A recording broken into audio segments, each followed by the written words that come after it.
Reds. Ash counted me in early there. I was just about to take a big slurp from me tea, but this is Talking Reds from the centre of Liverpool, from the Anfield app. Me, Gareth Roberts, Craig Hannon joining me. I'm going to have a bit of a chat about the Reds and that. The big thing overnight, if you haven't seen it, is that Dan Sturridge has been knocking around with Mbappe. Just the latest thing that's sort of going on to wreck everyone's head about the idea of one of the best players in the world, potentially the most expensive player in the world, maybe being interested in the Reds. I mean, probably not. But we were just talking then, I mean, what else do you think he can do, Craig, to flirt with Liverpool Football Club? He's already said that he goes Liverpool on FIFA, basically. He's knocking around with LeBron. He's knocking around with Sturridge now. I mean, are we going to see him like cooking sausages in Klopp's backyard or something? Emerging from the Mersey with drips on him and all this. Maybe see him in the lobster pot. I'm pretty sure I just got a cabin because there's a special offer on Ola cabs. That isn't even a planned plug. Look at that. 30% off though, so it's nearly as cheap as the bus. But anyway, the fella driving it was Mbappe. No. I know, you wonder what he is going to do. Like, I'm kind of waiting for him to check himself in on Facebook at the Blob Shop, or just be seen at the lobster pot. Some sort of reference to Liverpool. I think that. I'm enjoying it. I'm enjoying this. Yeah. Like, it's silly and serious sometimes. And I know Neil's been taking the piss out of it a bit on the free show and this whole Mbappe 2020, and that Liverpool are working towards signing him next summer rather than this summer. And I know there's people talking about speculation around Nike being our kit deal and him being Nike, and but I'm just loving these. I just want him to sort of work his way through Liverpool footballers on Instagram, and like I hear there was talk of him following like Salah on Instagram and stuff like that. Oh, yeah. All that kind of thing that only happens in the transfer window. It got debunked a bit, that one, didn't it? Because it basically, like, I seen a piece. I mean, this is how mad it is. The Echo did a piece on this where they basically said, like your algorithms and all that on Instagram. So like if I like clicked on your Instagram to see who you were following, I'd see like players that I follow fair. And so someone's done that and gone, oh my God, he's only just followed X, Y, and Z. When he's probably just followed them for ages. But it all adds to the thing. It's back to the madness of like tracking flights and all this kind of thing. I mean, there's a thing, isn't there? Remember that? Fucking madness, wasn't it? But there is a thing in the city that like no one sort of believes that Liverpool, despite being told over and over again, no one really believes that they're not going to do big business, that you can't, so I mean the Echo actually wrote a nice piece yesterday, a good piece, a serious piece, but it feels like no one wants to be serious. But the serious piece was saying, there's loads of times where top football clubs have basically not signed anyone in the summer, and the conclusion was they do all right the following year. Tottenham being an example from the season just gone, okay, didn't win anything, but sort of punched above the weight really, certainly in terms of the Champions League. And lots of people saying, the fact that the squad wasn't disrupted by a new face and all that, blah, blah, blah, that kind of thing helps. But you read it all and you get to the end and you think, bollocks, are we signing Mbappe then? It's been a strange summer in that, like, we've seen the club keep their cards to their chest over the last sort of couple of transfer windows, in terms of, like, I remember 2 seasons ago, you'd get Mel and you'd get Neil Jones and journalists like that writing a story around March that says these are the players that Liverpool are going to be looking at, Naby Keita, blah blah blah, and there'd be a list of them, maybe 3 or 4, and this hasn't happened this season, and I wonder, I'm really hoping that nobody really knows who we're after, because Liverpool are just going to spring this big surprise on us. I also wonder if it's a case of Liverpool waiting to see what happens within the transferring landscape, because if Neymar moves, you see the ripple effect of that across Europe, like it did 2 or 3 seasons when he moved to PSG. Then you see Coutinho move and the ripple effects of that, and I think and Griezmann. So there's 3 big possible transfers that all happen surrounding Barcelona that could, I don't know what that means from then on in, but Barcelona are going to have to sell players. Whoever signs Coutinho, whoever has to sell. There's this ripple effect that happens, and I wonder if Liverpool are just sort of biding their time really, and waiting for a big player that can improve us to become available. That's what I'm clinging on to.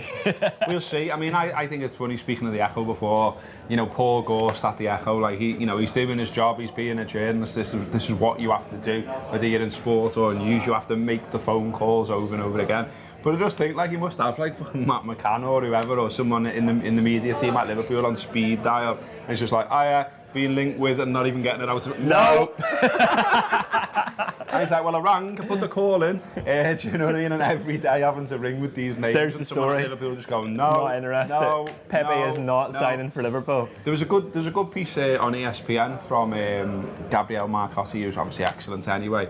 But he's done a bit of a piece about how the whole market works and a bit of what Craig was talking about, and also in terms of how it works in terms of these stories getting out there, and how the 24/7 clickbait culture means that something will happen in one country, then another country will see that and then they'll report it, and then that country that first reported it sees that and thinks, oh, well, if the Echo's saying it, that's confirmation, and you get into this weird thing. But he was saying, there are always people who do talk, whether it's agents, whether it's mates of agents, whether it's players, families and whatever. So some people do know things, it's not all blanket bullshit. And also I keep saying over and over again, Liverpool don't have to tell us, Liverpool don't have to say we're definitely after this fella. They can just say no when they mean yeah. They can say no because right now there's nothing to say, but there could be something soon, who knows. And I'm just bigging up the idea that I'm going to do a transfer show. Tune in. But do you know one of the things that I've thought as well is surrounding someone like Nicolas Pepe, where there's this like clamour to sign someone like that. If I'm Nicolas Pepe's agent and I'm doing my job well, I'm linking him with Liverpool, with the papers, because everyone knows that Liverpool's recruitment strategy is one of the best in Europe. So if Pepe's getting linked with Liverpool, then other clubs are going, well, Liverpool's after him, so maybe we should have a look at him. And that's how he gets his bigger move. And I feel like now with the success of our recruitment over the past 2 or 3 seasons, we're going to see us linked with more players like that. Bruno Fernandes probably another one. He was another one I enjoyed. He put a story on Instagram, and it was just him getting on a flight, and everyone's like, whoa, and they found a flight that was going to Liverpool at the same time, and like Bruno Fernandes on his way to Liverpool, and he was going to Dubai. He was in this lovely sort of first class thing with his family. It didn't look like Ryanair. Not fancy New Brighton, lad, no. It's a good Quasar.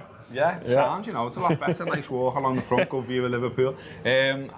Look, all this does go on. I used to work in papers, and when we used to work in papers occasionally, I'd be asked to do some of the copy tasting in the morning, which basically means all the shit that's sent to the sports desk, you just plough through it and have a read through and decide what should go in.